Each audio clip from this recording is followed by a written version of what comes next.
ABŞ prezidenti Donald Trump Birləşmiş Ştatların Müdafiə Nazirliyinə cari görüşlərin və müzakirələrin uğurla başa çatması şərti ilə İranın elektrik stansiyalarına və enerji infrastrukturuna istənilən hərbi zərbələri 5 gün təxirə salmağı tapşırıb. O bunu Truth Social-da yazıb. Trump, ABŞ və İranın son 2 gün ərzində yaxın şərqdəki hərbi əməliyyatlarımızın tam və hərtərəfli nizamlanmasına dair çox yaxşı və məhsuldar danışıqlar apardığını bildirib. Bu dərin, ətraflı və konstruktiv danışıqların xarakteri və tonundan çıxış edərək, onlar həftə ərzində davam edəcək.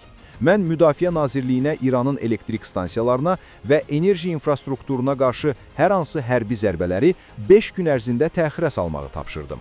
Bu şərtlə ki, cari görüşlər və müzakirələr uğurla başa çatsın, Trump qeyd edib. Qeyd edək ki, hələ martın 21-də Trump Tehrana ultimatum vermişdi. Əgər İran 48 saat ərzində Hörmüz boğazını açmasa, ABŞ İslam Respublikasının elektrik stansiyalarına zərbələr endirəcək. Ultimatumun müddəti martın 23-dən 24-ünə keçən gecə başa çatırdı.